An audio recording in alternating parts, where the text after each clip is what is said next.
Itu beda banget sebenarnya dengan dunia saya, itu beda banget. Entertain, penghibur, pelawak itu kan tugasnya menghibur.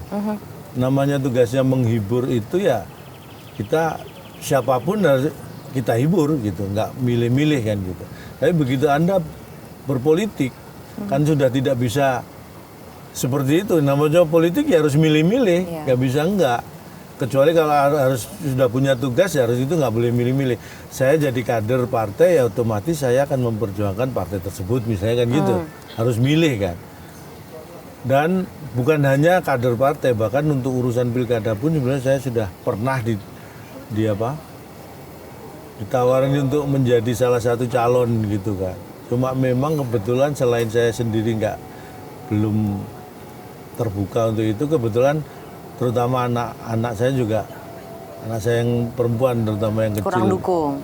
Dia nggak terlalu setuju kalau bapaknya, ya mungkin dia lebih nyaman punya bapak pelawak aja lah daripada bapaknya jadi kepala daerah atau apa mungkin ya. Sampai nangis-nangis dia, makanya aku gitu. Jadi sempat, kalau sampai nangis saya sempat mempertimbangkan dong, Cak.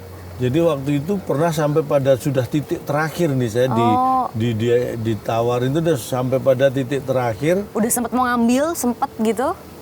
Jadi saya belum memutuskan, tapi saya membuka kesempatan itu, saya ikuti terus perkembangannya gitu sampai pada titik terakhir. Nah itu tuh anakku sampai nangis-nangis tuh nggak mau bapaknya itu, makanya ya sudah akhirnya saya bilang saya nggak bisa. Padahal sudah last minute itu, udah mau pendaftaran, maksudnya waktu pendaftaran juga udah nggak jauh, jadi mereka juga akhirnya harus nyari-nyari lagi hampir kan. Hampir dong ini, hampir dong. Di mana waktu itu, Cak? Di Surabaya. Gubernur berarti? Bukan, waktu itu masih wali kota waktu itu. Wali kota Surabaya. Untuk kontestasi wali kota.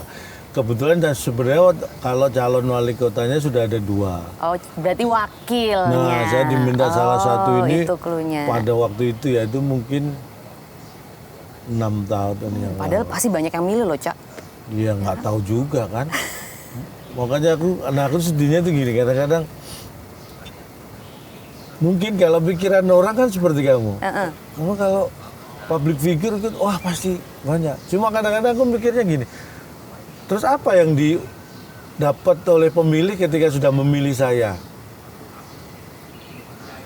Kira-kira kalau menurut Cak Lontong sendiri waktu itu apa yang ingin Cak Lontong berikan?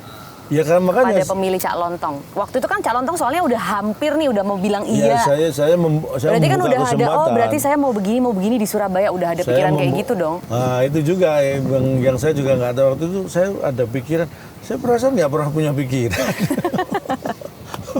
Makanya kan saya sering minta orang mikir gitu kan. Karena saya malas mikir sebenarnya. Jadi biar orang aja yang mikir. Jadi kalau menurut aku ini contoh sederhana aja. Saya diundang dan mau ngobrol di podcast ini juga silakan dicari, ya nggak banyak podcast yang saya mau ngobrol juga. Wah, berarti kita istimewa dong. Ya bahkan dikasih program atau apapun itu saya juga nggak daripada langsung gitu ya. Kenapa sih, Cak? Nah, karena saya itu aneh, memang aneh.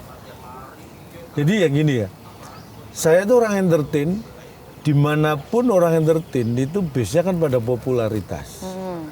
Terkenal itu kan jadi target. Umumnya orang entertain itu kan pengen terkenal. Apalagi zaman sekarang, pengennya apalagi viral zaman sekarang gitu. Medianya banyak untuk membuat terkenal tanpa dengan background apapun nggak dipermasalahkan gitu kan. Nah, saya itu orang entertain dari dulu tapi nggak pernah merasa dan nggak pernah pengen jadi terkenal. Soalnya udah terkenal. Enggak, bahkan sebelum waktu aku masih susah nyari job, susah nyari kerjaan, bahkan nggak ada kerjaan pun saya nggak pernah pengen terkenal. Tapi pengen sukses. Semua orang pasti pengen sukses. Berarti kan tapi kan begini, aku kan lulusan ITS, elektro. Aku jadi pelawak aja kan sendiri sudah sebuah kegagalan kan. Ya logikanya loh. Kalau kamu ya orang adalah jurnalis gitu kan, seperti ini masih on the track lah ya. Mungkin dulu waktu kamu kuliah ilmunya juga. Aku kuliah elektro ITS, kemudian jadi pelawak itu kan sudah, ya itu kegagalan buat saya.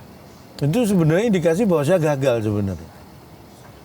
Orang gagal kan bukan berarti tidak bisa Cak berhasil. Lontong merasa kayak gitu? Sangat. Berarti ada penyesalan? Nah, kegagalan itu bukan untuk disesali, kegagalan. Jadi gini, aku akhirnya jadi pelawak itu aku merasa gagal karena melihat background pendidikan. Aku merasa ini orang gagal, orang lulusan elektro jadi pelawak. Karena tak pikir-pikir temanku yang dari satu angkatan dan yang cuma saya yang jadi pelawak. Mereka hebat-hebat berkarir. Jadi artinya dalam dunia itu saya gagal. Tapi saya punya dunia lain sekarang di melawak, di entertain ini. Dan saya harus berhasil di dunia ini kan. Tapi kan mengawalnya dari sebuah kegagalan. Makanya saya tidak pernah merasa bahwa saya harus tahu apa fokus saya itu apa. Kalau untuk menjadi terkenal, buat saya nggak punya toolsnya waktu itu untuk bisa terkenal seperti apa. Makanya saya waktu itu kalau berdoa itu ya, ini doa saya dari dulu di entertain itu, saya hanya minta kepada pemberi rezeki ini bahwa untuk melancarkan rezeki saya dari profesi ini. Saya tidak minta terkenal, saya tidak minta populer, saya tidak minta apapun. Yang penting adalah saya rezeki saya lancar dari profesi ini. Karena apa? Karena saya merasa bahwa profesi ini aja buat saya sebuah kegagalan kok. Makanya yang bisa memberikan kesuksesan ini kan yang memberi rezeki lewat profesi ini. Berarti kan sekarang udah jadi komisaris, apakah itu jadi semacam apa ya, titik balik gitu keberhasilan? Karena insinyur sekarang bisa mungkin mengaplikasikan begitu sedikit ilmunya sebagai komisaris di Ancol ini, Cak. Iya, setidak-tidaknya ini kan pekerjaan tugas yang berbeda dari saya sebelumnya sebagai entertain. Tapi setidak-tidaknya ketika akhirnya saya Ancol dan menurut saya mau ditugaskan di sini ya karena memang masih ada kaitannya lah. Kalau kita ngomong Ancol ini kan sebenarnya kan tempat rekreasi juga, tempat berwisatanya orang-orang. Jadi buat saya bisa berkontribusi begitu. Saya melihat kalau saya tugas di sini setidaknya saya bisa punya kontribusi untuk Ancol yang sesuai dengan apa yang bisa saya berikan. Kalau kita mau ngomong secara teknik ya saya juga mungkin sudah lupa juga ya. Sudah. Kalau saya sekarang alat elektronik di rumah rusak aja saya bawa ke tukang servis ya kan. Udah nggak bisa betulin sendiri. Bisanya cuma ganti aja. Ganti beli tuker tambah gitu kan. Tambah susah maksudnya. Jadi intinya di Ancol ini saya merasa satu, walaupun mungkin saya juga perlu waktu untuk bisa membuktikan itu ya ke depan. Tapi setidaknya saya punya peluang untuk bisa berkontribusi. Karena saya nggak bisa membayangkan kalau tugas saya di tempat yang bayangin saya nanti saya bisa melakukan apa di sana, bayangin aja nggak bisa kan repot itu. Tapi setidaknya untuk di Ancol saya sudah bisa membayangkan bahwa saya akan bisa berkontribusi. Makanya saya dengan senang hati menerima amanah. Bentuk kontribusi apa emang yang Cak Lontong bayangkan waktu menerima tawaran ini?